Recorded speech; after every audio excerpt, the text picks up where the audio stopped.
మంచిది. ఈ పూట మన ధ్యానము కొరకు ఒక వాక్యం చదువుతాము. యెహోషువ గ్రంథము 24 అధ్యాయము 15 వాక్యం. యెహోషువ గ్రంథము 24 అధ్యాయము 15 వాక్యము. యెహోవాని సేవించుట మీ దృష్టికి కీడని మీరు తోచిన ఎడల మరి మీరు ఎవరిని సేవిస్తారు?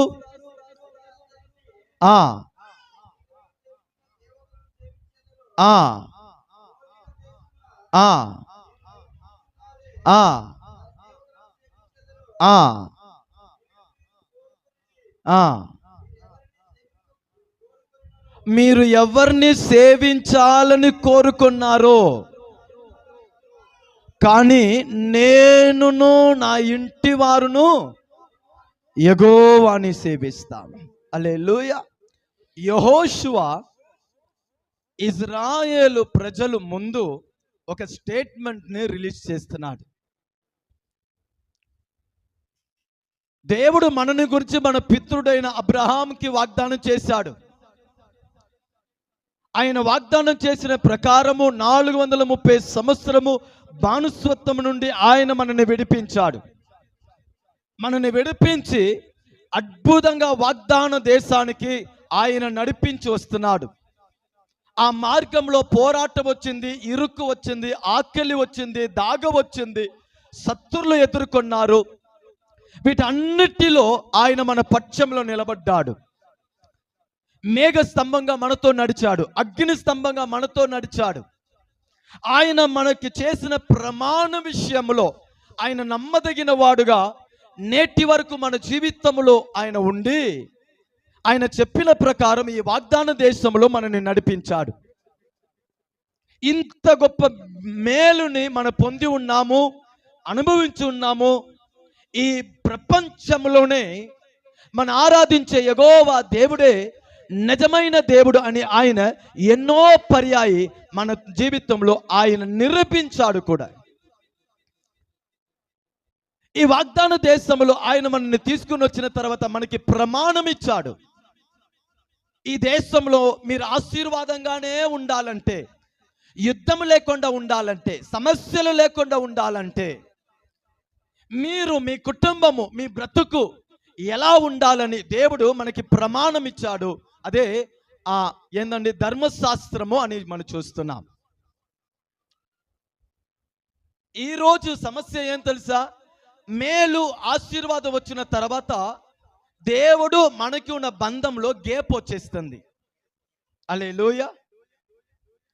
మనకి ఆరాధనలో గ్యాప్ వచ్చేస్తుంది. మనము దేవుడి మధ్యలో ఉన్న సంభాషణలో గ్యాప్ వచ్చేస్తుంది. కొంచెం మేలు, కొంచెం దీవెన, అద్భుతము దేవుడు మనకి జవాబిచ్చిన తర్వాత ఆ దేవుణ్ణి అనుభవించే విషయంలో దావీదు అంటున్నాడుగా, యెహోవా ఉత్తముడు అని రుచి చూసి తెలుసుకోండి అని. అలా తెలుసుకున్న తర్వాత కొన్ని ఆశీర్వాదము, కొన్ని దీవెనలు మనము దేవునికి దూరం అవుటకు కారణంగా మారుతుంది. మెల్లమెల్లగా కారణాలు చెప్పుటకు ఏందండి అలవాటు పడిపోతారు.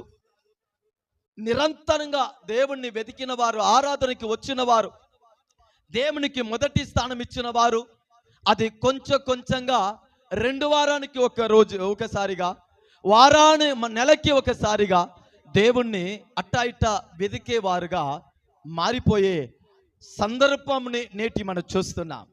ఇదే సమస్య ఇజ్రాయెల్లో కూడా. ఇంత గొప్ప అద్భుతాలు దేవుడు మనకి చేసి, ఇంత విస్తారమైన అద్భుతమైన దేశంలో దేవుడు తీసుకొచ్చిన తర్వాత ఆ 12 గోత్రస్తులు ఒక హృదయము ఆత్మీయ విషయంలో చల్లారిపోయింది. దేవుడి మీద ఉన్న పట్టు, దేవుడి మీద ఉన్న ఆశ, ప్రేమలో కొంచెం చల్లారిపోయింది. ఇతరులు అన్యులు పాటించిన ఆ జీవిత విధానం మీద దృష్టి ఉంచారు.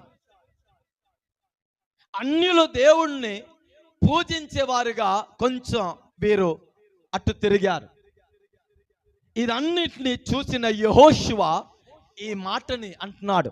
వారందరినీ సమకూర్చి ఈ మాట అంటున్నారు, మీరు ఎవరిని సేవించబోతున్నారు? అన్యులు ఆ ప్రజలు దేవుణ్ణి సేవించబోతున్నారా? ఏ దేవుణ్ణి సేవించబోతున్నారు? మిమ్మల్ని విడిపించింది ఎవరు? మీకు అండగా నిలబడింది ఎవరు? అరణ్యములో అగ్ని స్తంభంగా మేఘ స్తంభంగా మీతో నడిచింది ఎవరు? దాగములో అల్లాడినప్పుడు కొండ నుంచి మీకు బండ నుంచి మీకు నీళ్ళనిచ్చింది ఎవరు? దేవదూతలు తినే ఆ మన్నాని మీకు అనుగ్రహించింది ఎవరు? ఇయాల మీరు ఎవరిని చూస్తున్నారు? వారా? ఆ జాతియా? ఆ ప్రజలా? తలంచుకోండి, ఆలోచించుకోండి. ఎవరి కొరకు మీరు బ్రతుకబోతున్నారు? ఎవరిని మీరు సేవించబోతున్నారు? ఎవరికి మీరు కృతజ్ఞత కలిగి ఉండబోతున్నారు? ఇది అన్ని ఎవరి వలన కలిగింది మీకు తెలుసు. కానీ ఆయన కొరకు మీరు జీవిస్తారా, లేకపోతే మీ ఇష్టానుసారంగా మీరు జీవిస్తారా?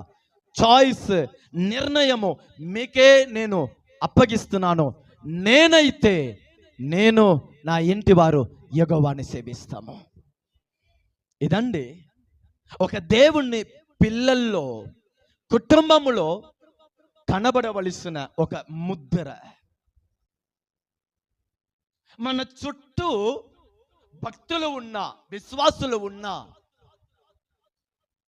మన స్టేట్మెంట్, మన బ్రతుకు, మన ప్రవర్తన, మన జీవిత విధానము వారికి ఒక సవాల్గా ఉండాలి. ఆమేన్ చెప్పండి. మన భక్తి జీవితం, మన ఆత్మీయ జీవితం, దేవుడితో మన గడిపే సమయము, దేవుణ్ణి మన జీవితంలో ప్రేమించే ఆ అనుభవం, రుచి చూసే అనుభవం, దేవుణ్ణి గణపరిచే అనుభవం మన చుట్టూ ఉన్న నామకర్త భక్తులకి ఒక సవాల్గా ఉండాలి. వారిలో ఒక ప్రశ్న లేవాలి, నేను ఏ దేవుణ్ణి సేవిస్తున్నాను? నా భక్తి ఎటువంటిది? మనను చూసి తప్పిపోయిన వాడు పశ్చాత్తాపడాలి, ఈ దేవునికి నేను దూరంగా ఉన్నాను అని. మన కుటుంబము, మన భక్తి, మన ఆత్మీయ జీవితం, సంఘాన్ని మన గణపరిచే విధము ఏందండి? దేవునికి దూరమైన వాళ్ళు, నామకర్తగా భక్తి చేసేవాళ్ళు, అవసరానికి దేవుణ్ణి వాడుకున్న వారికి ఏదండి ఒక ఆలోచన వారిలో పుట్టించాలి, ఒక ప్రశ్న వారిలో పుట్టించాలి. నేను ఏ దేవుణ్ణి సేవిస్తున్నాను? యెహోషువ అంటున్నారు, మనందరికీ దేవుడు సమానంగా ఆశీర్వాదాన్ని ఇచ్చాడు, మేలు చేశాడు, నడిపించాడు. కానీ మీ తలంపులు మారిపోయింది, మీ క్రియలు మారిపోయింది, మీ ఆలోచనలు మారిపోయింది. కానీ నేను మారను. అందుకే అపోస్తలుడైన పౌలయ్య గారు ఫిలిప్పు పత్రిక ఏందండి 2వ అధ్యాయము 21 నా మట్టయితే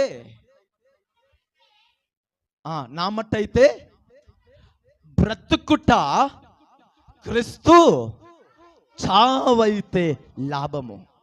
ఎంత అద్భుతమైన స్టేట్మెంట్ అంటే! సంఘాన్ని హింసించేవాడు, సేవకుల్ని హింసించేవాళ్ళు, స్తెఫను మరణానికి కారణుడుగా నిలబడిన వాడు,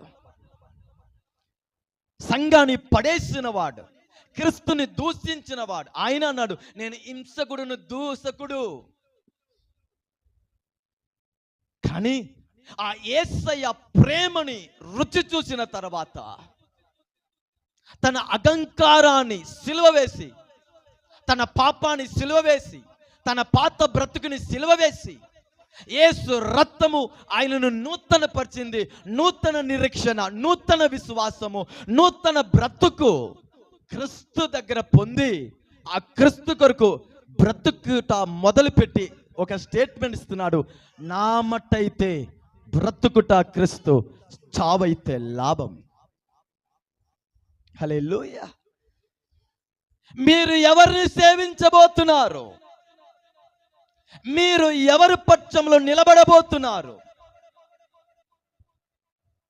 నువ్వు సంఘానికి వెళ్తే నీతో మాట్లాడను అని ఎవరన్నా అంటే మీ సమాధానము వారికి ఎలా ఉంటాయి?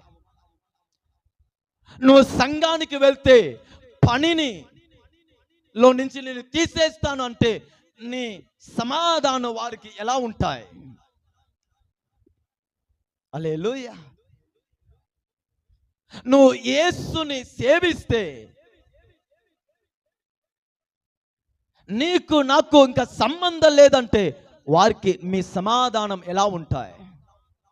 హల్లెలూయా. ఏమండి, కొన్నిసారి నేను క్రీస్తుకు చెందినవాడు, నా యేసై కొరకు నేను అప్పగించుకున్న వాడని నిరూపించుటకు కొన్ని శోధనలు మన జీవితంలో వస్తాయి. అక్కడ నువ్వు నిరూపించాలి, నా మట్టయితే బ్రతుకుట క్రీస్తు, చావైతే లాభము. అటువంటి సందర్భంలో నువ్వు చెప్పాలి, నేను నా ఇంటి వారు యెహోవాని సేవిస్తాం. మమ్మల్ని చేర్చకపోయినా పర్వాలేదు, మమ్మల్ని గౌరవించకపోయినా పర్వాలేదు, మాతో పలకరించకపోయినా పర్వాలేదు, మమ్మల్ని విమర్శించినా పర్వాలేదు, మా మీద తప్పు మోపినా పర్వాలేదు. ఏ దేవుడు మాకు జీవాన్ని ఇచ్చాడో, ఏ దేవుడు మాకు ఈ బ్రతుకునిచ్చాడో, ఏ దేవుడి వలన మేము మా పిల్లలు మా బ్రతుకు సుఖంగా ఉన్నామో ఆ దేవుణ్ణి మేము విడిచిపెట్టము. కొన్నిసారి మీరు నిరూపించాలండి. ఆమేన్ చెప్పండి. హల్లెలూయా. అదే ఒక ఆశీర్వదించబడిన జీవితం. ఆమేన్ చెప్పండి. ఎన్నో అద్భుతమైన స్త్రీలు ఉన్నారు, భర్త హింసించి కొట్టి సంఘానికి వెళ్ళకూడదు అంటే ఏందండి, ఎల్లను అని చెప్పి ఏందండి మరువుగా ఆరాధనకి వచ్చి దేవుని ఆరాధించే వెళ్ళే స్త్రీలు ఎంతమంది ఉన్నారు? బైబిల్ చదవకూడదని కొడితే ఏందండి దాచిపెట్టి బైబిల్ని చదివి దేవుళ్ళో ఆనందించేవారు ఎంతమంది ఉన్నారు తెలుసా? దేవుడు మనకి అటువంటి ఏందండి శోధనని ఇయ్యలేదు కనుక వారికంటే ఎంత అధికంగా మన దేవుని ఆరాధించాలి. ఆమేన్ చెప్పండి. వారికంటే ఎంత అధికంగా మన దేవునికి కృతజ్ఞత కలిగి ఉండాలి. ఆమేన్ చెప్పండి. హల్లెలూయా. ఇక్కడ యెహోషువ అంటున్నాడు, నేను నా ఇంటి వారు. అందుకే గత దినము నుంచి మన కుటుంబాన్ని గురించి నేర్చుకొని వస్తున్నాం. కుటుంబము దేవుని దృష్టిలో అమూల్యమైనది. ఆమేన్ చెప్పండి. శ్రేష్టమైనది, ఆశీర్వదించబడినది, దైవీకమైనది. దేవుడు 6 రోజు సృష్టిని కలిగ చేశాడు. ఆమేన్ చెప్పండి. ప్రతిరోజు ఒక్కొక్క కార్యాన్ని అద్భుతంగా సృష్టించాడు. 6వ రోజు దేవుడు నరుడిని సృష్టించాడు. పురుషుడుగా స్త్రీగా వారిని నిర్మించి వారిని భార్య భర్తగా జతపరిచి ఒక కుటుంబంగా దేవుడు అమర్చాడు. హల్లెలూయా. ఆ కుటుంబానికి దేవుడు అధికారం ఇచ్చాడు, ఆశీర్వాదం ఇచ్చాడు, ఫ్రీడమ్ ఇచ్చాడు, సమస్యని పరిపూర్ణంగా ఇచ్చాడు. ప్రతిరోజు దేవుడు వచ్చి వారితో పలకరించేవాడు, మాట్లాడేవాడు. అద్భుతమైన ఆ బ్రతుకు వినండి. దేవుడు 6 రోజు ఎన్నో కార్యాన్ని సృష్టించాడు. కానీ అపవాది తోటలో వచ్చిన ఉద్దేశం ఏమిటి? సముద్రాన్ని పాడు చేయుటక, ఆకాశముని పాడు చేయుటక, నక్షత్రముని పాడు చేయుటక, కొండలు పర్వతాన్ని లోయల్ని పాడు చేయుటగా, దేవుడు సృష్టించిన మిగిలేదాన్ని పాడు చేయటగా, ఆయన తోటలో వచ్చిన ఉద్దేశం ఒకటే, ఏందండి? ఈ కుటుంబాన్ని పాడు చేయటగా. ఆమేన్ చెప్పండి. సాతానికి మీ ఇంట్లో ఉన్న బీరు అవసరం లేదు. సాతానికి మీ ఇంట్లో ఉన్న ఉంగరము, మీ ఇంట్లో ఉన్న వెండి ఏందండి వస్తువులు, విలువైన ఖరీదైన ఇది అవనికి అవసరం లేదు. ఆయన ఉద్దేశము, ఆయన వెతుకుచు తిరుగుచు అవకాశముని వెతుకుచు ఆయన వచ్చే ఉద్దేశం ఒకటే, కుటుంబాన్ని పాడు చేయాలి. ఆ కుటుంబంలో ఉన్న ఆరాధనని పాడు చేయాలి. ఆ కుటుంబంలో ఉన్న ఐక్యతని పాడు చేయాలి. ఆ కుటుంబంలో ఉన్న సంతోషాన్ని పాడు చేయాలి. ఆ కుటుంబము కలిసిమెలిసి ఉన్నారు చూసారా, దానిని ఆపాలి. వారు బైబిల్ తీసుకొని ప్రార్థనకి వస్తున్నారు చూసారా, అది ఆపాలి. ఒకళ్ళు ప్రేమించుకుంటున్నారు, అది ఆపాలి. అర్థం చేసుకుంటున్నారే, అది ఆపాలి. మనస్సుని మార్చివేయాలి, తలంపుని మార్చివేయాలి, గలిబిలిని తీసుకుని రావాలి. అందుకే ఆయన తిరుగుతా ఉన్నాడు. ఆమేన్ చెప్పండి. హల్లెలూయా. మీ బీరోలో ఉన్నది, మీ జేబులో ఉన్నది ఇది కాదు. కానీ ఆయన కూడా ఆశ్చర్యపడంత మన బ్రతుకు దేవుడి ముందు ఉండాలి. నేను నా ఇంటి వారు యెహోవాని సేవిస్తాం. లాభమైన నష్టమైన ఉన్నా లేకపోయినా, ఎవరు ఏ అనుకున్నా, బలహీనంగా ఉన్నా, ఈ దేహముతో నా దేవుని నేను ఆరాధించుట మానును అని చెప్పే స్థాయికి మనం వచ్చుముగాక. దుఃఖములో మునిగిపోయిన సందర్భంలో కూడా నేను నా దేవుణ్ణి ఆరాధించుట మానను అని స్థాయికి మనం రావాలి. హల్లెలూయా. అవమానము, నిందలు, కలవరము, భయము నిన్ను ఆవరించి ఉన్న అట్టి వేళలో కూడా పునరుద్ధాన దినాన్ని నా దేవుడు నా కొరకు కనిపెడతా ఉన్నాడే, నేను వెళ్ళి ఆయనని ఆరాధిస్తాను, ఆయన స్వరాన్ని వింటాను అనే విషయంలో పట్టు కలిగిన వారుగా మన ఉందుముగాక. ఇది కాదా దైవికమైన కుటుంబము? ఈ కుటుంబాన్ని గురించి కాదా బైబిల్ మనతో మాట్లాడుతుంది? ఆ అనేక భక్తుల కుటుంబాన్ని దేవుడు మనకి మాదిరిగా రాసి ఇచ్చాడు. ఎటువంటి అనుభవానికి మనం వచ్చుముగాక. హల్లెలూయా. అందుకే దైవికమైన కుటుంబము, ఆశీర్వదించబడిన కుటుంబము, సూచనలుగా మహత్కార్యముగా మన కుటుంబము ఉండాలి అనేది దేవుని ఆశ. ఆమేన్ చెప్పండి, గట్టిగా చెప్పండి. నేను వాక్యమే చెప్పలేదు, మీరందరూ చాలా మంది పరిశోధనలో వెళ్ళిపోయారు. హల్లెలూయా. అందరూ నన్ను చూడండి. Praise the Lord. హల్లెలూయా. ఈ దైవికమైన కుటుంబముగా, ఆశీర్వదించబడిన కుటుంబముగా మన కుటుంబం, మన బ్రతుకు సూచనలుగా మహత్కార్యముగా ఉండాలంటే బైబిల్, దేవుని వాక్యము మనకిచ్చే ఆలోచనని మనం వింటా వస్తున్నాం. హల్లెలూయా. ఆ ఆలోచనలో మనము మనోవా ఏందండి కుటుంబంలో నుండి మనం ధ్యానిస్తున్నాం. వాక్యం తీస్తారా? న్యాయాధిపతులు 13వ అధ్యాయము. న్యాయాధిపతులు 13వ అధ్యాయము మొదటి నుంచి. ఇశ్రాయేలీలు యెహోవా దృష్టికి ఆ ఆ ఆ ఆ ఆ ఆ ఆ మనోహ అను ఒకడు ఉండేను. ఆ ఆ ఆ ప్రత్యక్షమై ఆ ఆ ఆ చాలమ్మా.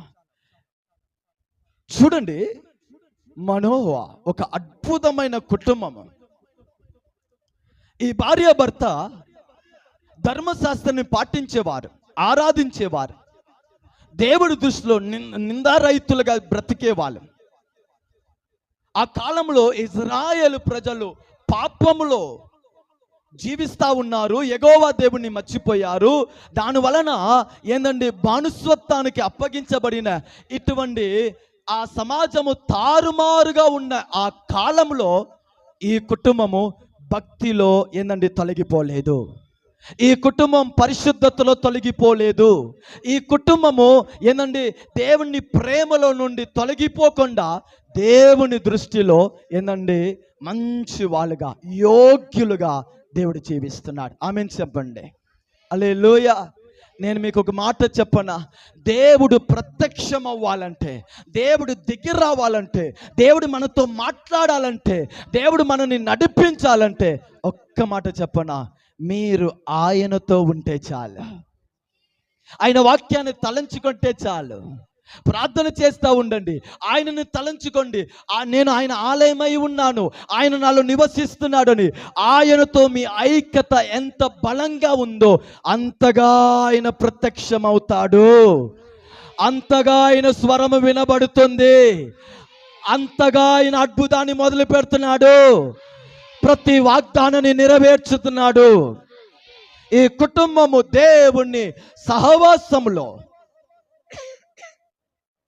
ఎంత చక్కగా ఉన్నారంటే, వారి అవసరాల్ని ఎరిగిన దేవుడు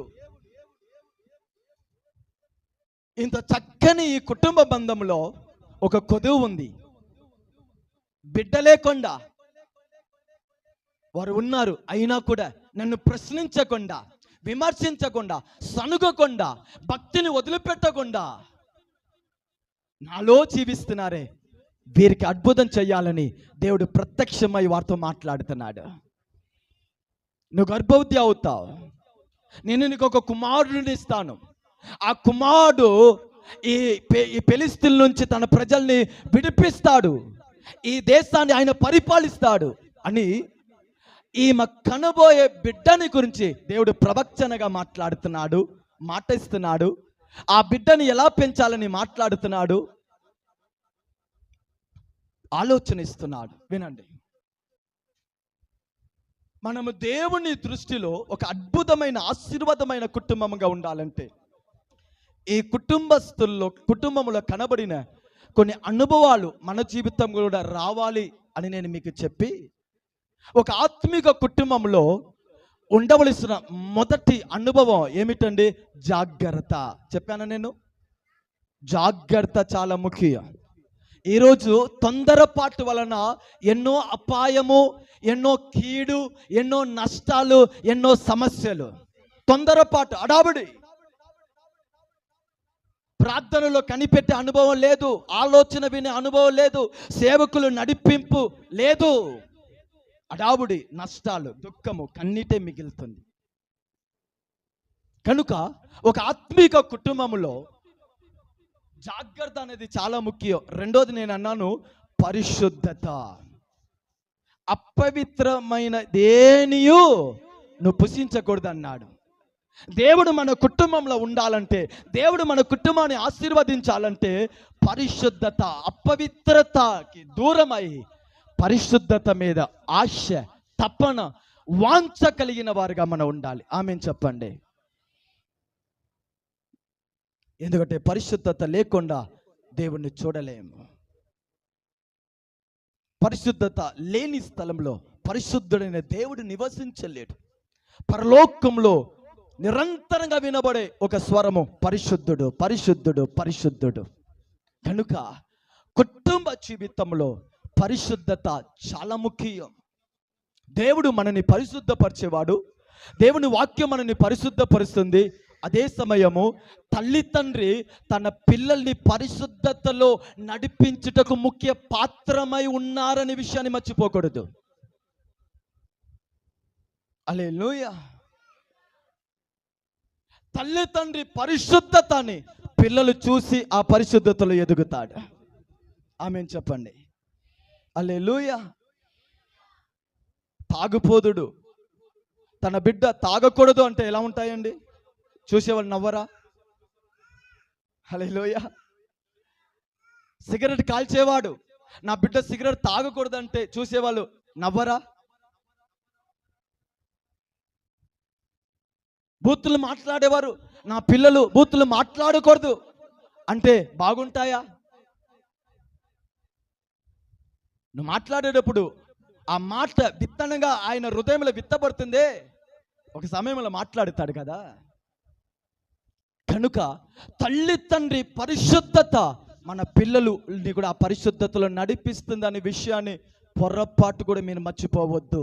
చాలామంది దేవుడు చూసుకుంటారులే, పాస్టర్ ప్రార్థిస్తున్నారులే, చర్చికి వెళ్తున్నారులే అని పరిశుద్ధతను గురించి వాంఛ లేకుండా, పరిశుద్ధత కొరకు ప్రయత్నం చేయకుండా, ఏందండి దేవునికి అప్పగించకుండా జీవించుట అది పరిశుద్ధంగా ఉన్న కుటుంబంగా ఉండదు. జాగ్రత్త.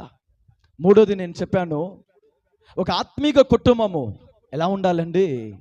ప్రార్థించే కుటుంబముగా ఉండాలి.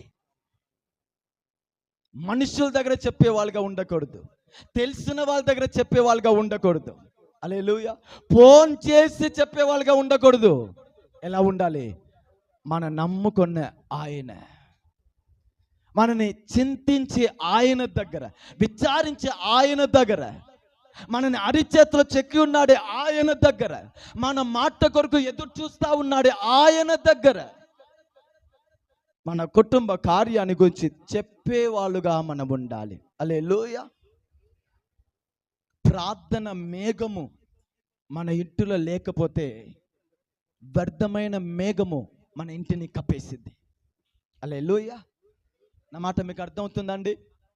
ప్రార్థన మేఘము, ప్రార్థన ధూపము మీ ఇంటిలో లేకపోతే అన్నియ మేఘము, అన్నియ ధూపము మీ ఇంటిని ఆవరిస్తే ఆ ఇల్లు ఆశీర్వాదంగా ఉండదు. హల్లెలూయా.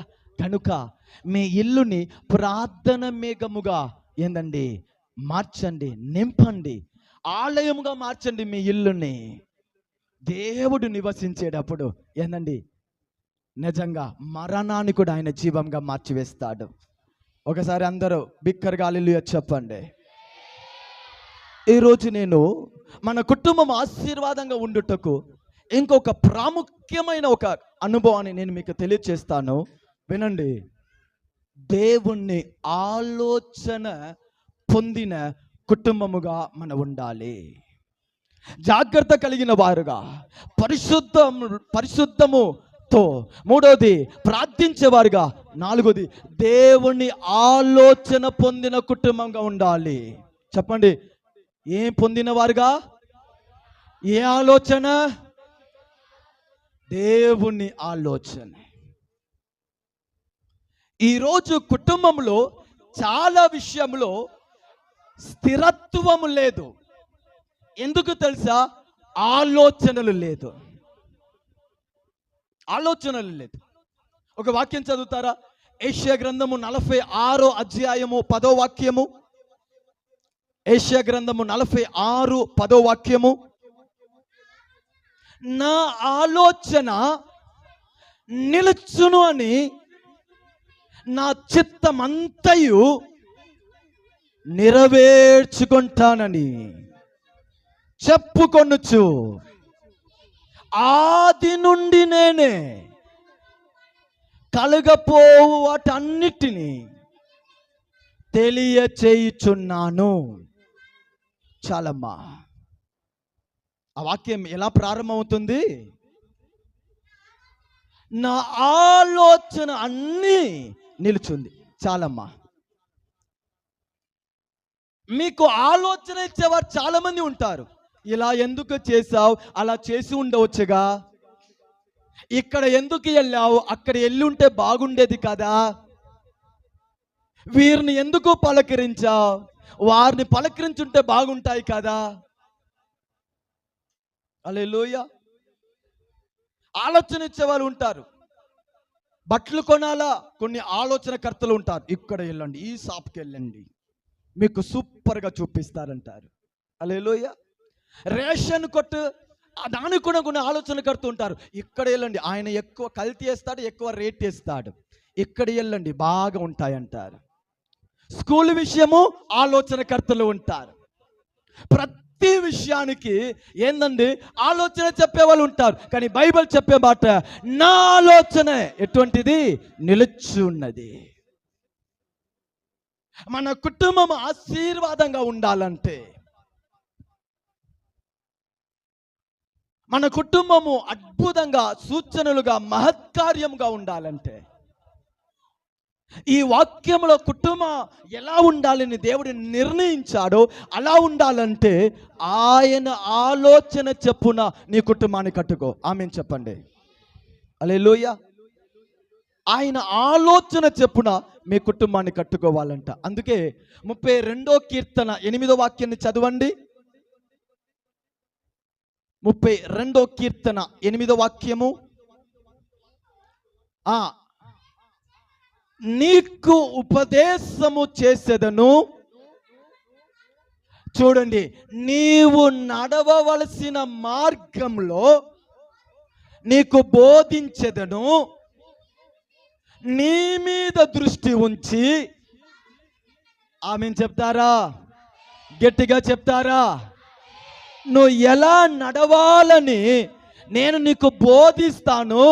అంతవరకు కాదు, నీ మీదే దృష్టి ఉంచి నీకు ఆలోచన చెప్తాను. ఇక్కడ నిలబడవద్దు, ఇక్కడ స్పీడ్గా వెళ్ళవద్దు, ఇక్కడ బాగలేదు, ఇక్కడ ఇలా ఉంటారు. దృష్టి ఉంచి ఆలోచన చెప్పి నడిచే ఒక మంచి దేవుణ్ణి మనం కలిగి ఉన్నాము. Praise the Lord. ఆయన ఆలోచన నిలిచి ఉంది. మీ జీవితంలో మాట ఇచ్చిన వాళ్ళు 100 మంది ఉండవచ్చు. నేను అడుగుతున్నాను, మాట ఇచ్చిన వారు ఆ సమయంలో మీకు కనబడ్డారా? 100 మంది మీకు మాట ఇచ్చారు. ఎన్ని మాటలు మీ జీవితంలో నెరవేరింది? అండగా ఉంటాను, తోడుగా ఉంటాను, ప్రాణమిస్తాను, ఒక్క మిస్ కాల్ ఇయ్యి, జుమ్మును వచ్చేస్తాను, ఎన్ని ముచ్చట్లు చెప్పి ఉంటారండి. కానీ అదన్నీ నమ్ముతాం. మోసం పోయినా కూడా మరలా మనుషుల మాటని నమ్ముతా ఉంటామే. కానీ ఈ యుగ సమాప్త వరకు సదాకాలము నేను నీతోనే ఉంటానని మాట వరకు మనకు గుర్తురాదు. ఆమెన్ చెప్పండి. ఈ ఉదయము దేవుడు మనకి నేర్పించే ఒక అనుభవం. నీ కుటుంబము ఈరోజు ఎటువంటి సమస్యలు ఉందో, ఎటువంటి సమాధానం మీకు కావాలో, పిల్లల గురించి అవ్వచ్చు, కుటుంబాన్ని గురించి అవ్వచ్చు, పనిని గురించి అవ్వచ్చు, ఒక కార్యం మీద మీకు సరైన తీర్మానం తీయాలా? నేను చెప్పనా, మన చేతిలో ఉన్న పరిశుద్ధ గ్రంథము మనకి ఆలోచన ఇచ్చే దేవుని గ్రంథము. ఈ వాక్యాన్ని మీరు చదివితే మీ జీవితానికి సరిపడే ఆలోచనలు ప్రతిరోజు మీరు పొందుతారు. ఆమెన్ చెప్పండి. హల్లెలూయా. మీరు బైబిల్ని తెరిస్తే చాలండి, చదవండి, మీకు ఆలోచన ఆయన మీకు నడిపిస్తూ ఉంటాడు. హల్లెలూయా.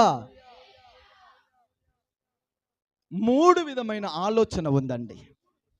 ఎన్ని ఆలోచన ఉంది? 1 మంచి వాళ్ళు ఇచ్చే ఆలోచన. చెప్పండి.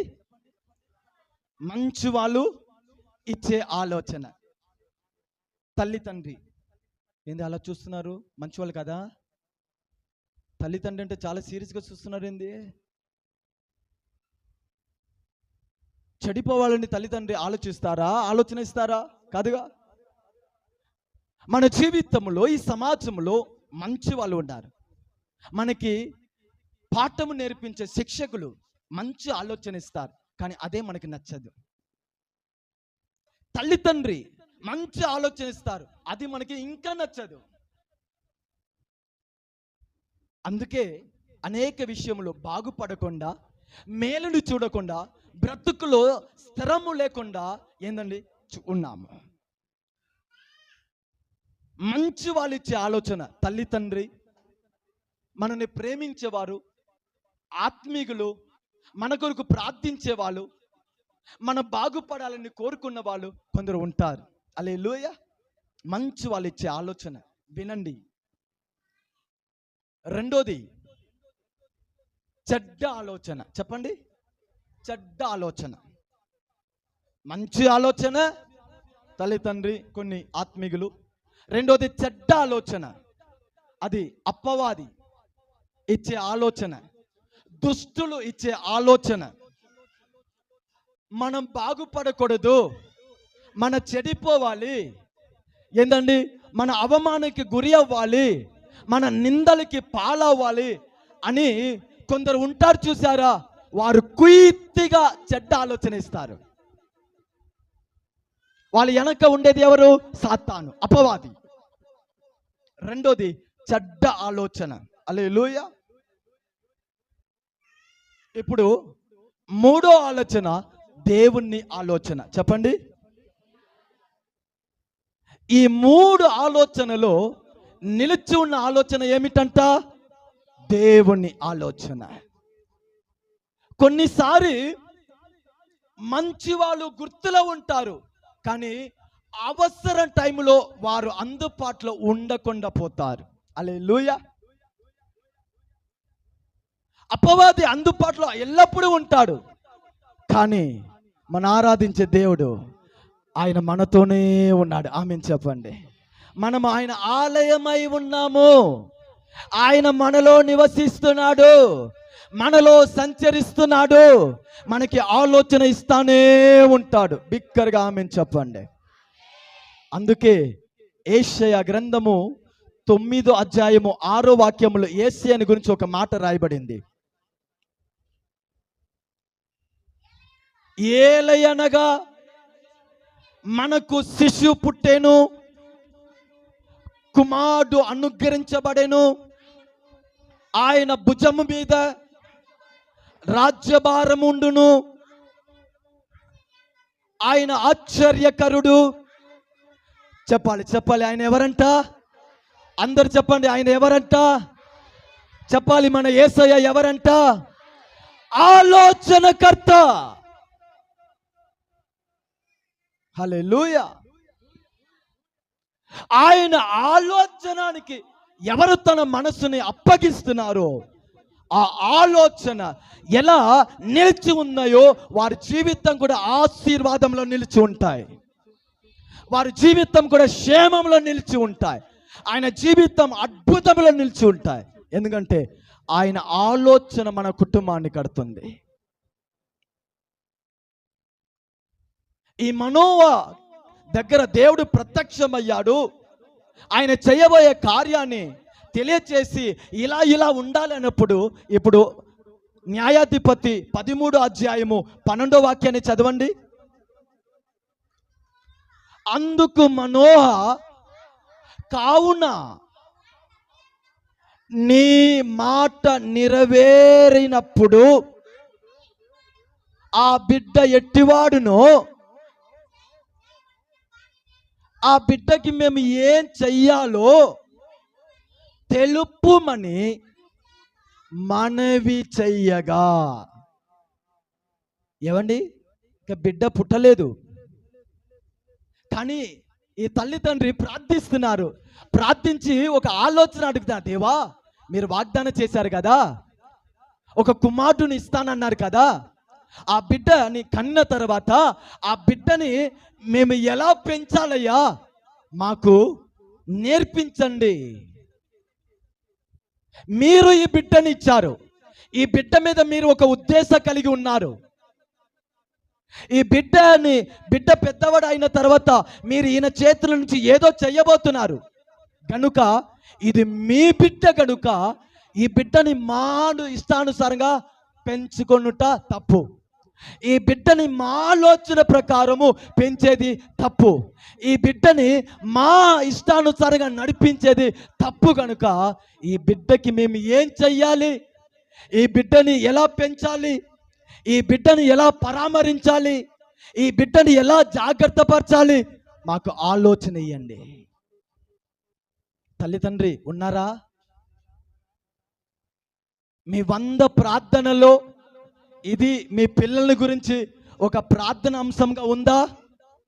నేను సీరియస్గా అడుగుతున్నాను.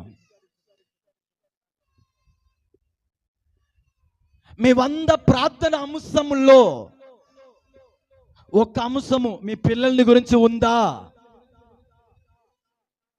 ధనాన్ని గురించి ప్రార్థన, ఇళ్ళ గురించి ప్రార్థన, అద్భుతము కొరకు ప్రార్థన, కన్నీటి మారాలని ప్రార్థన, వేదన మారాలని ప్రార్థన, దుఃఖం మారాలని ప్రార్థన, జవాబు కొరకు ప్రార్థన, ఎన్నో ప్రార్థన అంశాలు. ఈ ప్రార్థన అంశంలో నీ పిల్లల గురించి ఒక ప్రార్థన అంశం ఉందా? ఈ బిడ్డని మీరు నాకు ఇచ్చారు ప్రభువా, ఈ బిడ్డ మీద మీరు ఒక ఉద్దేశం కలిగి ఉన్నారు ప్రభువా, ఈ బిడ్డని నా ఇష్టానుసారంగా పెంచకూడదయ్యా, నా ఆలోచన చెప్పున పెంచకూడదు ప్రభువా, నా అలవాటు ఈ బిడ్డలో వచ్చేయకూడదు ప్రభువా. ఈ బిడ్డ ఎలా పెంచాలయ్యా నేర్పియండి అని ఆ తల్లి ప్రార్థిస్తుందండి. ఎందుకంటే బైబిల్లో రాయబడిందిగా, పిల్లలు యెహోవా ఇచ్చే బహుమానము, స్వాస్యము. ఈ తలంపు, ఇటువంటి వాక్యము మీకు గుర్తు ఉంటే మీ పిల్లల్ని గురించి మీ ప్రార్థన అనుభవమే మారి ఉంటాయి ఇప్పటికి. ఆమెను చెప్పండి. అందుకే నేను అంటున్నాను, కుటుంబం ఆశీర్వాదంగా ఉండాలంటే దేవుని ఆలోచన కొరకు కనిపెట్టండమ్మా.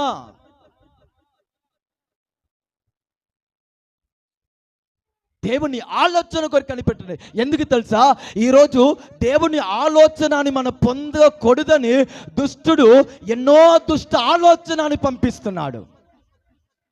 అందుకే కీర్తనకాడు కీర్తనని రాయుటకు మొదలు పెట్టగానే మొదటి కీర్తన మొదటి వాక్యము ఏమన్నాడు? చాలమ్మా. చూసారా దావీదు ఎంత తెలివిగా ఆలోచించాడు,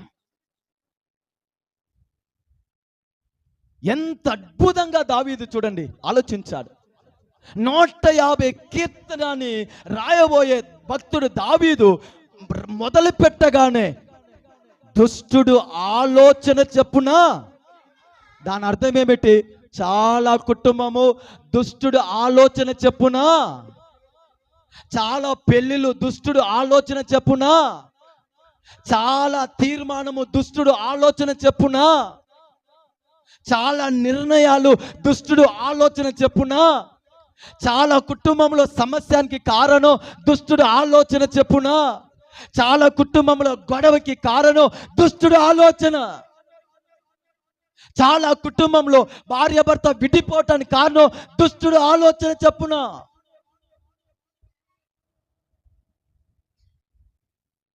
సంతోషం పాడైపోతుంది, సమాధానం పాడైపోతుంది, ఐక్యత పాడైపోతుంది. కారణము అక్కడ దేవుని ఆలోచన క్రియ చేసి ఉంటే, నివసించి ఉంటే ఇది జరిగేది కాదు. ఒక సేవకుడిగా నేను మీకు చెప్తానండి, చిన్న విషయము పెద్ద విషయము భార్యాభర్తగా సంఘములైన ఇంటిలో అయినా సరే వీలు ఉంటే ఒక్క పూట భోజనాన్ని మానుకొని ఆయన ముందు ప్రార్థించే అనుభవానికి రండి. దేవా నాకు ఆలోచన కావాలయ్యా, నేను బలహీనుడు ప్రభువా, పిల్లల్ని గురించి ఆలోచిస్తున్నాను కానీ అది ఎలా చెయ్యాలి తెలియట్లేదయ్యా, కుటుంబాన్ని ఎలా నడిపించాలి అర్థం కావట్లేదయ్యా, చిన్న చిన్న విషయంలో టెన్షన్ అయిపోతున్నానయ్యా, అర్థం అవ్వట్లేదయ్యా, ఆలోచన కావాలయ్యా. మీరు ఆలోచన కర్త కదా. చాలా విషయంలో నేను మోసం పోయానయ్యా, నీ ఆలోచన కావాలని తనని తగ్గించుకొని ఆయన తట్టు చూసేవారికి ఆయన ఆలోచన ఖచ్చితంగా అందిద్దండి. పాటించండి. పరిశుద్ధ గ్రంథమైన బైబిల్లో దుష్ట ఆలోచన వలన చెడిపోయిన వారు చాలా మంది ఉన్నారు, మంచి ఆలోచన వలన దీవించబడిన వారు కూడా ఉన్నారు. హల్లెలూయా. భక్తులు ఇలాగనే జీవించారండి. ఒక స్థలానికి వెళ్ళాలన్నా కూడా ప్రార్థించి దేవా వెళ్ళాలా వద్దా అని ఆలోచన పొందేవాళ్ళండి. నేను వేగంగా పైగా కొన్ని దుష్ట ఆలోచనని నేను మీకు చెప్తాను. ఒకటి దుష్ట ఆలోచన మనందరికీ తెలుసు. ఆదికాండము 3వ అధ్యాయము. దేవుని పోలికగా సృష్టించబడిన ఆదము అవ్వ చక్కగా ఆ కుటుంబము దేవుళ్ళు జీవిస్తా ఉంటే మిస్టర్ డెవల్ వచ్చాడు. చెప్పండి, ఎవరు వచ్చారు? గట్టిగా చెప్పండి. గలిబులి చేసేలో ఆయనలాగా డిగ్రీ ఎవరు పొందలేదండి. హల్లెలూయా. కుటుంబాన్ని పాడు చేసే విషయంలో ఆయన ఎన్నో PhD. మిస్టర్ డెవల్ వచ్చాడు, అవ్వ దగ్గర వెళ్ళాడు. దేవుడు చెప్పాడా? తినవద్దన్నాడా? ఎందుకు? కుయుక్తితో మాట్లాడాడు. దేవుడు ఒక అద్భుతమైన ఆలోచన ఇచ్చాడు. మీరు చావకుండా ఉండాలంటే, ఈ మహిమలో ఉండాలంటే, ఈ ప్రకాశంలో ఉండాలంటే, ఈ దైవికతలో ఉండాలంటే, ఈ కుటుంబము స్థిరంగా ఉండాలంటే దేవుడు ఆలోచన ఇచ్చాడు. ఇప్పుడు ఈయన వచ్చి అదన్ని కాదులే, మీరు బాగుపడతారని దేవుడు అలా చెప్పాడు. దేవుడికి కుళ్ళు అన్నాడు ఆయన టోన్లో. నేను చెప్తాను అలా చేయండి మీరు బాగుపడతారు అని ఒక చెడ్డ ఆలోచనని ఎందుకు కుయిత్తిగా ఇచ్చాడు. ఏందండి అవ్వమ్మ గారు తినారు, టేస్ట్గా ఉంది, తన భర్తకి కూడా ఇచ్చింది, ఆయన కూడా తిన్నాడు. ఇద్దరు 2 దిశల్లో పారిపోయారు. హల్లెలూయా. అప్పటి వరకు తోటలో కలిసి నడిచిన వారు, కలిసి మాట్లాడుకున్నవారు, కలిసి అన్ని ఏందండి ముచ్చట్లు చెప్పుకున్నవారు ఇప్పుడు తిన్నారు 2 పక్కన పారిపోయారు. భయం వచ్చేసింది, కలవరం వచ్చేసింది, పాపం వచ్చేసింది. ఒక్క చెడ్డ ఆలోచన. అమ్మా జాగ్రత్తగా వినాలి. నీ కుటుంబాన్ని పాడు చేయుటకు, గొడవని రప్పించుటకు, పడేయుటకు 150 పేజీలో రాయబడిన కథలు అవసరం లేదు. ఒక్క ఆలోచన చాలా. ఆమేన్. సాతాను ఆలోచన అవ్వ వినిందా, తినిందా, మగిమపోయింది. ఇప్పుడు ఏ అన్నాడు? భార్యని చూడగానే ఆదం ఏమన్నాడు? నా ఎముకలు, నా మాంసంలో మాంసము, నేను నువ్వు ఇద్దరు మన ఒక్కళ్ళు అన్నారు. ఎన్ని పోయిట్ చెప్పాడండి. ఇప్పుడు ఏ అంటున్నాడు? ఈమె వల్లనే నేను మోసం పోయాను. ఇటువంటి తప్పు మోపే అనుభవానికి దిగజారిన స్థితికి ఈ కుటుంబం రావుటకు కారణం ఒక్క చెడ్డ ఆలోచన కాదంటారా? అలా అంటే బయట నుంచి వచ్చేవాళ్ళు ఎవరు వచ్చినా నీ ఇంటిలో నీవు ఆ మాటని వినే విషయంలో జాగ్రత్తగా ఉండాలా వద్దా?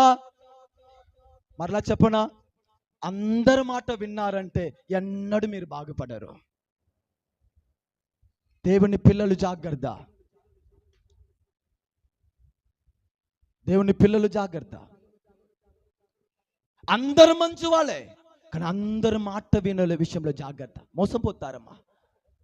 ఏమండి, మొదటి కుటుంబం దేవుని పోలికలు మహిమలో ఉన్న వారిని అలా పడేశాడంటే మనం ఎక్కడ? ఈవెన్ వాళ్ళకి ఏ దోస్తు లేదు, ఫ్రెండ్ లేదు, అక్క లేదు, బావ లేదు, ఆయన లేదు, ఎవరు లేని కాలంలోనే పడేశాడంటే, ఈవెన్ ప్రతిరోజు దేవుడు వచ్చి కలిసి మాట్లాడి వెళ్తా ఉన్న ఈ కాలంలోనే ఆ గ్యాప్లో పడేశాడంటే మనం ఎక్కడ? ఆదివారం అంటేనే ఆదివారం వచ్చిందా, బైబిల్ తీసుకోవాలి, అయ్యో చర్చికి వెళ్తే పాటలు పాడాలి, అయ్యో చప్పట్లు కూడా కొట్టాలంటగా, అయ్యో లేచి నిలబడాలంటగా, అయ్యో. ఏమండి ఉన్నారా? ఎంత మనం జాగ్రత్త పడాలమ్మా.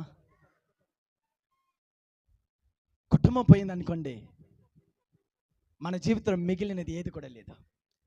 దాంతో విలువ పోయిద్ది, ఘనత పోయిద్ది, మర్యాద పోయిద్ది, అన్ని పోయిద్ది. అంతకుముందు మనల్ని చూసిన చూపు తర్వాత మారిపోయిద్ది. అంతకుముందు మనకి ఇచ్చిన గౌరవం తర్వాత ఉండదు. కుటుంబము చాలా ముఖ్యం. హల్లెలూయా. రెండో ఒక చెడ్డ ఆలోచన. సారా అమ్మగారు, ఆదికాండము 16వ అధ్యాయం మీకు బాగా తెలుసు. దేవుడు ఆదికాండము 12వ అధ్యాయంలో అబ్రహాముని పిలిచాడు కాదా? పిలిచాడుగా, వచ్చాడు. దేవుని మాట ప్రకారం అబ్రహాము దేశాన్ని విడిచిపెట్టాడు, ఇల్లుని విడిచిపెట్టాడు, తండ్రిని విడిచిపెట్టాడు, తన భార్యతో విశ్వాస ప్రయాణాన్ని మొదలుపెట్టాడా కాదా? మొదలుపెట్టాడు. వెళ్ళిన ప్రతి చోట్ల బలిపీఠ కట్టాడే కాదా? బలి అర్పించాడే కాదా? దేవుని ఆరాధించాడే కాదా? కరువు కాలంలో కూడా దేవుడి మీద ఆధారపడి ఉన్నాడా కాదా? దేవుడు అబ్రాహాముకి వాగ్దానం ఇచ్చాడా కాదా? నీకు ఒక కుమారుడిని ఇస్తాను, ఆయనకి ఇస్సాకు అని పేరు పెట్టాలి, ఆయన ద్వారా ఈ భూమిని వంశంని నేను ఆశీర్వదిస్తానని దేవుడు చెప్పాడా కాదా? చెప్పాడు అని మీరు చెప్పట్లేదు.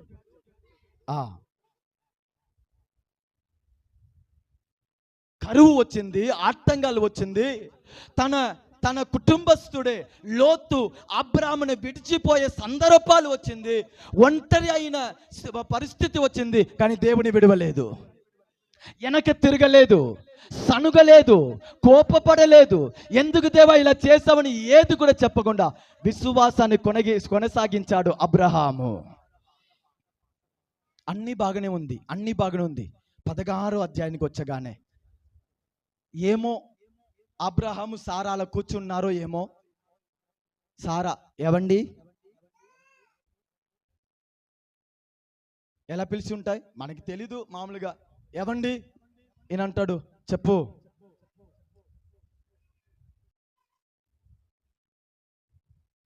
నేను ఒక ఆలోచన చెప్పనా, చెప్పు అన్నాడు.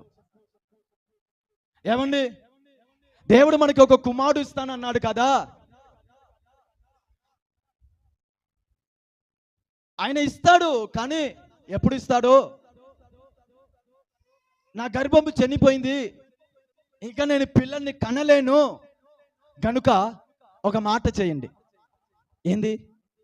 మన ఇంట్లో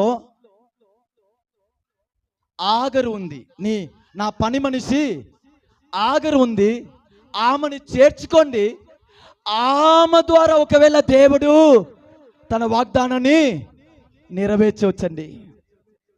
సార్ ఒక మాట చెప్పనా, దేవుడికి షార్ట్ కట్ అసలు తెలీదు. హల్లెలూయా. దేవునికి షార్ట్ కట్ అసలు తెలీదండి. దేవుడు ఒక మాట చెప్పాడంటే, దేవుడు నిన్ను దీవించాలంటే, దేవుడు నిన్ను నడిపించాలంటే షార్ట్ కట్లో కాదు, స్ట్రైట్గా తీసుకొని వెళ్తాడు. అది అడ్డంగా ఎర్ర సముద్రం ఉన్నా దానిని 2 భాగం చేసి ఆయన నడిపిస్తాడు. హల్లెలూయా. అయ్యో ఇక్కడ ఎర్ర సముద్రం ఉందే, ఇంకొక మార్గాన్ని వెతుకుతామని వెతికేవాడు కాదు మన దేవుడు. అరణ్యంలో నదులను కలిగ చేసేవాడు. ఒక్క బిడ్డ ఏడుపుని ఆపుటకు, దాగాన్ని తీర్చుటకు ఊటని కలిగ చేసేవాడు. హల్లెలూయా. షార్ట్ కట్లో తన పనిని చేసేవాడు కాదు. దేవుణ్ణి మనం తప్పుగా అర్థం చేసుకోకూడదు. ఇది సాతానిచ్చే ఆలోచన. ఇంత విశ్వాసములో నడిచిన వాడు, దేవుణ్ణి స్వరం వినేవాడు, ఈమె చెప్పే ఆలోచన నీ కొంచెం నిదానించి ఉండాలా కాదా? భార్య చెప్పగానే సప్పును ఏందండి ఓకే అన్నాడు. ఇది దేవుని ఆలోచన కాదా? పరిశోధించలేదు. దేవుడే మాట్లాడుతున్నాడా? పరిశోధించలేదు. ఆ సారా చెప్పగానే ఓకే అన్నాడు. ఒకరోజు పరలోకంలో చాలా పురుషులు నిలబడుతున్నారంట. వినండి, ఒకరోజు పరలోకంలో చాలా పురుషులు, ఒక పెద్ద పురుషులు ఏందండి గుంపు అక్కడ కనబడుతుంది. అప్పుడు ఒక దూత వచ్చాడంట. దూత వచ్చి వాళ్ళతో ఒక మాట చెప్పాడు. ఏంటంటే, చూడండి, మీలో భార్యకి లోబడని వారు తప్ప మిగిలిన వాళ్ళందరూ ఇటు వచ్చేయండి అన్నాడంట. ఏమన్నాడు? భార్యకి లోబడని వాడు తప్ప మిగిలిన వాళ్ళందరూ, అంటే లోబడేవాళ్ళు, భయపడేవాళ్ళు, వణిగేవాళ్ళు మొత్తం ఇటు వచ్చేయండి అన్నాడంట. సప్పుని మొత్తం ఇటు వచ్చేసారంట ఒక పక్కన. హల్లెలూయా. అందరూ ఒక పక్కన వచ్చేసారంట. ఒకే ఒక వ్యక్తి వరకు అట్ట నిలబడితే దూతకి కొంచెం సంతోషం అంట. ఓ అంటే వీళ్ళందరూ భార్యకి భయపడే బ్యాచి, ఒక గద్దింపుకు పరిగెత్తే బ్యాచి, బయటే మే హా ఇంటిలో చిత్తము అని బ్యాచి. కానీ ఒక్క వ్యక్తి పర్వాలేదు, భార్యని కంట్రోల్ చేసి ఉన్నాడు అని దూత దగ్గర వెళ్ళి, అయ్యా వాళ్ళందరూ అవతల వెళ్ళిపోతే నువ్వు వరకు ఇక్కడ నిలబడుతున్నావే, ఏంది విషయం అంటే ఆయన అన్నాడంట, నేను కూడా అవతల వెళ్ళాలా వద్దా అని నా భార్య దగ్గర అడుగుటకు ఉన్నాను అన్నాడంట. హల్లెలూయా. ఇది అలా కథ. సారా చెప్పగానే ఇంత విశ్వాసము, భక్తి, దేవుని స్వర వినినవాడు, బలిపీఠ కట్టినవాడు, ఈ చిన్న విషయం దేవుని ఆలోచన లేకపోతే దర్శనాన్ని నెరవేర్చే ఆలోచన లేకపోతే దర్శనాన్ని పాడి చేసే ఆలోచన నిదానించలేదు. వాగ్దానాన్ని నెరవేర్చే ఆలోచన లేకపోతే వాగ్దానాన్ని పాడి చేసే ఆలోచన నిదానించలేదు. హాగారుని చేర్చుకున్నాడు. ఆమె బిడ్డని కనింది. సారాకి కూడా సంతోషం, హాగారుకు కూడా సంతోషం, అబ్రహాముకు కూడా సంతోషం. కానీ దేవుడు దుఃఖపడ్డాడు. అబ్రహాంని విడిచి దేవుడు 13 సంవత్సరానికి దూరం అయిపోయాడు. ఏవండి, అప్పుడు వరకు ఆ కుటుంబంలో అన్ని సమస్యల్లో, ఎడారిలో, అరణ్యములో, ప్రయాణములో, కరువులో, ఒంటరితనంలో, వేదనలో అబ్రహాం సారా కలిసి బ్రతికాడు. ఈ ఒక చెడ్డ ఆలోచనకి అబ్రహాం లోబడుట వల్ల ఆహారు పుట్టిన బిడ్డని చూసి దేవుడు అన్నాడు, ఇతడు దుష్టుడు, ఇతడు దుష్టుడై ఉంటాడు. ఈ బిడ్డ వలన జీవితం అంతా నీకు సమస్యలే, ఈ బిడ్డ వలన జీవితం అంతా నీకు పోరాటమే, ఈ బిడ్డ వలన జీవితం అంతా నీకు యుద్ధమే. నేటి వరకు అది జరుగుతుంది. ఒక చిన్న చెడ్డ ఆలోచనని నిదానించుటకు సమయము లేదు కనుక ఎంత పెద్ద అపాయానికి ఆ కుటుంబం పోయింది. ఎలా ఉన్నారండి మీ కుటుంబ జీవితము? ఏ ఆలోచన, ఏ ఆలోచన? ఇది చెడ్డ ఆలోచన వలన పాడైన కుటుంబం. చివరిగా ఒక మంచి ఆలోచన, మన కుటుంబము ఒక ఎటువంటి ఆలోచన కలవారుగా, మన కుటుంబము ఈరోజు పాడైపోయిందా? మీ కుటుంబం పడిపోయిన స్థితిలో ఉందా? మీ కుటుంబం వేదనలో ఉందా? మీ కుటుంబం ఇరుకులో ఉందా? మీ కుటుంబం దుఃఖంలో ఉందా? మీ కుటుంబంలో ఐక్యత లేదా? ఎటువంటి అనుభవంలో మీరు ఉన్నా సరే, ఈరోజు దేవుని ఆలోచనకి మీరు మీ ఇంటిలో చోటిస్తే పాడైనది నా దేవుడు ఏదేని వనంగా మార్చివేస్తాడు. ఒక్క మాట చదువుతారా? దేవుని ఆలోచన పాడైన ఒక కుటుంబాన్ని కట్టింది. ఎలా తెలుసా? మనందరికీ తెలుసు. మొదటి సామువేలు 30వ అధ్యాయము. మొదటి సామువేలు 30వ అధ్యాయంలో దావీదు తనతో ఉన్నవారు బయటకి వెళ్ళి మరలా తన నివాస స్థలానికి వచ్చినప్పుడు శత్రువు అక్కడ వచ్చి దావీదు కుటుంబము, భార్య, పిల్లలు, ఆయన కలిగి ఉన్న సమస్తాన్ని ఏం చేశాడండి? తీసుకొని వెళ్ళిపోతారు. వినండి, ఇక్కడ ఇంట్లో వెళ్ళి ఈ అధ్యాయాన్ని చదవండి. దావీదు బయట వెళ్ళి ఇంటికి వచ్చేటప్పుడు దావీదుకి ఉన్న సమస్తాన్ని శత్రువు వచ్చి తీసుకొని వెళ్ళిపోతారు. ఆ స్థలంని కూడా కాల్చివేస్తారు. భార్యని తీసుకొని వెళ్ళిపోతారు, పిల్లల్ని తీసుకొని వెళ్ళిపోతారు, ఆయన తోటి వారిని తీసుకొని వెళ్ళిపోతారు, ఆయన ప్రజల్ని తీసుకొని వెళ్ళిపోతారు. అమ్మా 8వ వాక్యాన్ని చదవండి. 7-8.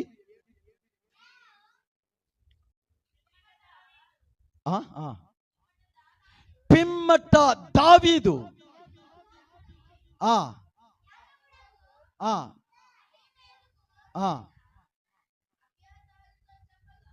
అమ్మా మొదటి సామువేలు 30వ అధ్యాయము.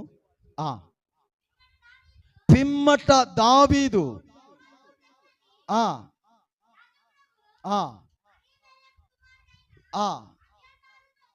చెప్పగా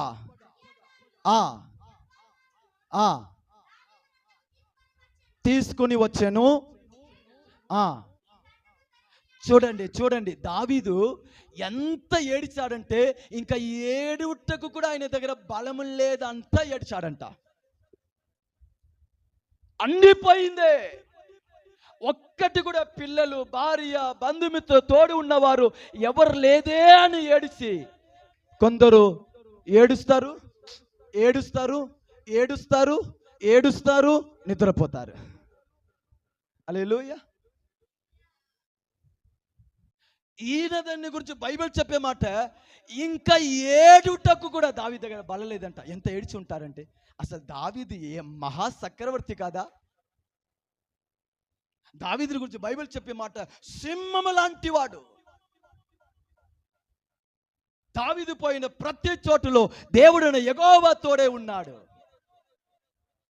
జీవితం అంతట్లో జయాన్ని చూసిన వాడు, దేవుణ్ణి ఎరిగిన వాడు, దేవుని అనుభవించిన వాడు, దేవుని ఇష్టానుసారమైన వాడని సాక్ష్యం పొందిన వాడు.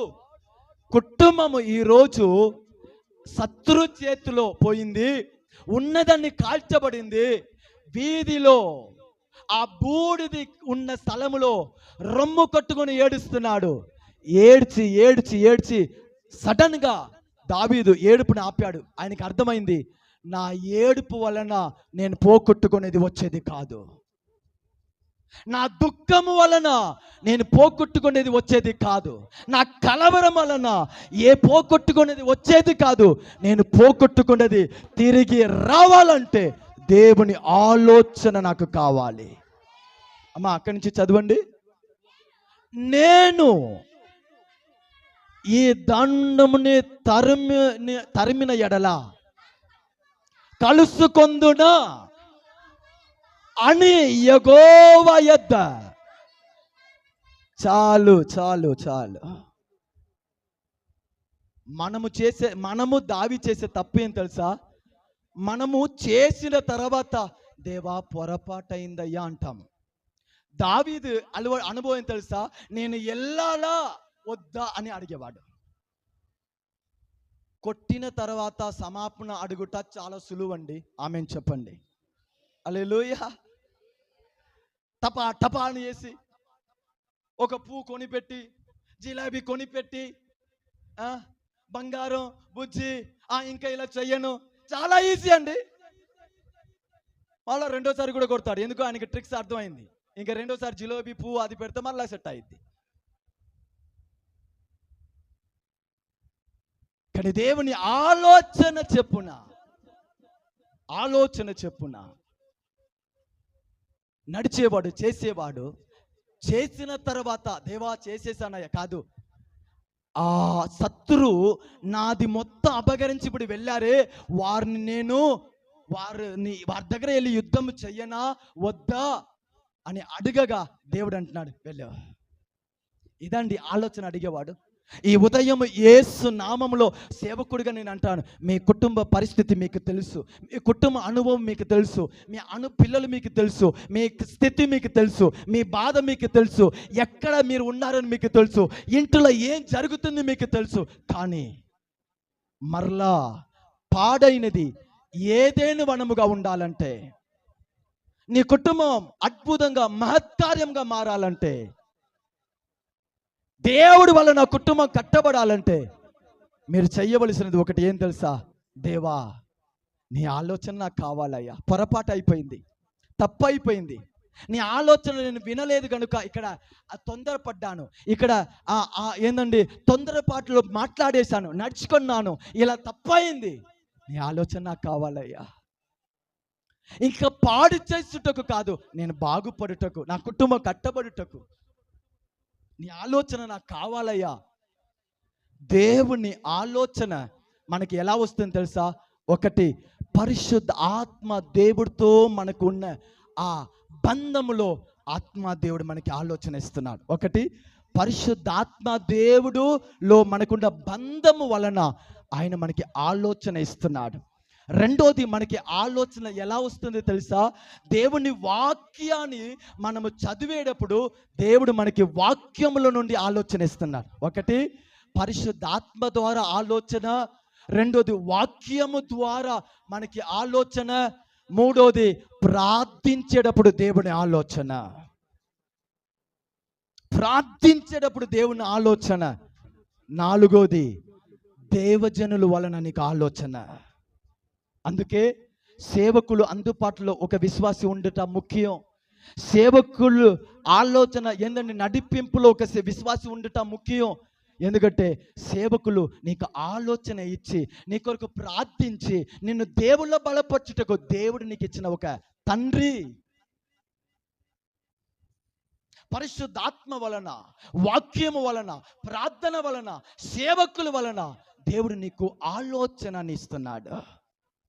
మా చివరిగా ఈ ఆలోచనను దావీదు పొందగానే వెళ్ళాడు. అమ్మా 18, 19.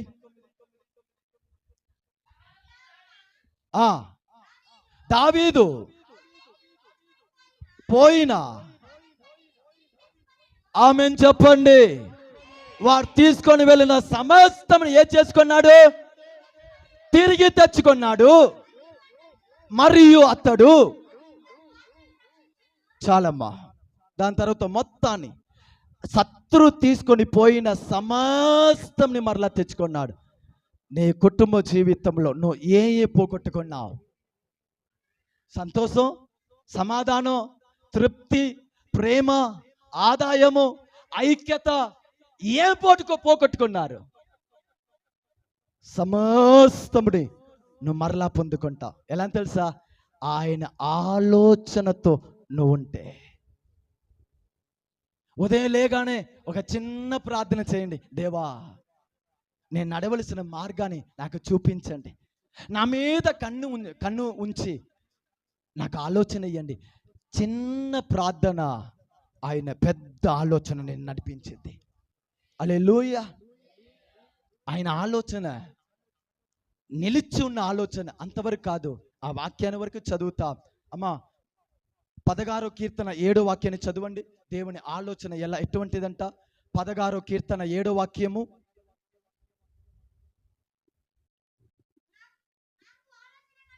నాకు ఆలోచనకర్తవైన ఆమేన్. సార్, అమ్మా, మనకి ఆలోచనకర్త ఎవరు? నీ దేవుడు, నీ యేసయ్య. మీ జీవితంలో ఆలోచనకర్త ఎవరిని నియమించి ఉన్నారో అలాగనే మీ కుటుంబం ఉంటాయి. దావీదు అంటున్నాడు, నాకు ఆలోచనకర్తవైన నా దేవుణ్ణి స్తుతిస్తాను. అమ్మ 31:13 చదవండి. 31:13. అనేకులు నా మీద దురాలోచన చేయుచున్నారు, ప్రాణహాని చేయుటకు వారు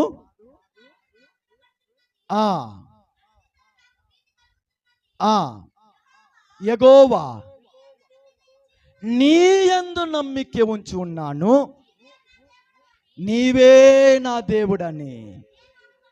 చాలు. హల్లెలూయా. ఆయన ఆలోచన పొందిన వాడు ఆయన మీద నమ్మకం ఉంచాలి.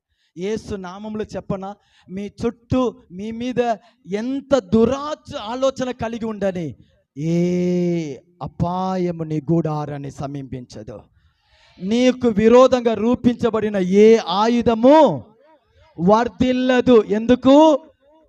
ఆలోచనకర్తవైన దేవుడు మన పక్షంలో ఉన్నాడు గనుక బాగా స్తుతించండి, ప్రార్థించండి, వాక్య చదవండి. ఈరోజు మీ కుటుంబంలో మరలా పాడైనది బాగుపడాలంటే మనోవా దేవుడి దగ్గర ఎలా ఆలోచనను అడుగుతుందో మీరు కూడా దేవుని ఆలోచనని అడగండి. నా దేవుడు పాడైనదిని ఏదేని వనముగా మార్చునుగాక. మన కుటుంబాన్ని దేవుడు ఆశీర్వదించి స్థిరపరచునుగాక. ఆయన వాక్యానికి ఒకసారి అందరూ స్తోత్రం చెల్లిస్తాం.